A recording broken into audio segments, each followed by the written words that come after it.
मेरा नाम डॉक्टर आभा दुबे है। मैं शायवी मल्टी स्पेशलिटी हॉस्पिटल अहमदाबाद में हेमेटोलॉजिस्ट और हेमाटोन्कोलॉजिस्ट के रूप में कार्यरत हूँ।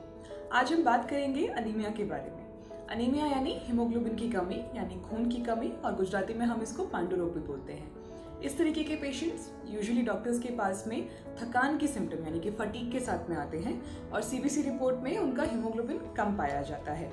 हीमोग्लोबिन कम होने के बहुत सारे कारण हो सकते हैं, इस वजह से अनीमिया के भी बहुत सारे कारण हो सकते हैं।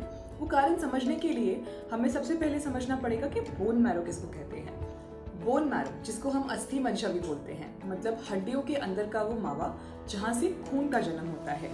अनीमिया के कारणों को समझने के लिए हम बोन मैरो को एक फैक्ट्री के रूप में देख सकते हैं।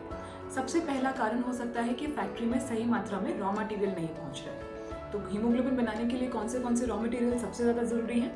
उनका नाम है आयरन, B12 और फोलिक एसिड। ये पदार्थों की कमी की वजह से जो अनीमिया होता है, हम उसे न्यूट्रिशनल अनीमिया बोलते हैं। ज़्यादातर पेशेंट्स में अनीमिया का कारण न्यूट्रिशनल अनीमिया होता है। दूसरा कारण ये हो सकता है कि रॉ मटेरियल्स तो प्रचुर मात्रा में है, लेकिन फैक्ट्री ही बंद पड़ी है। इसको हमारी भाषा में हम बोन मैरो फेलियर सिंड्रोम्स भी बोलते हैं, जिसके एग्जाम्पल्स हैं माइलोडिस्प्लास्टिक सिंड्रोम और एप्लास्टिक अनीमिया। ब्लड कैंसर में भी बोन मैरो की खराबी की वजह से हीमोग्लोबिन कम होता है। तीसरा कारण है कि रॉ मटेरियल्स भी हैं, फैक्ट्री भी काम कर रही है, लेकिन कोई एक मशीन की खराबी की वजह से जो सामान बन रहा है वो अच्छी क्वालिटी का नहीं बन रहा है और इस वजह से हीमोग्लोबिन कम है। इसको हम हीमोग्लोबिनोपैथीज बोलते हैं, जिसके उदाहरण हैं थैलेसीमिया, सिकल सेल एनीमिया आदि।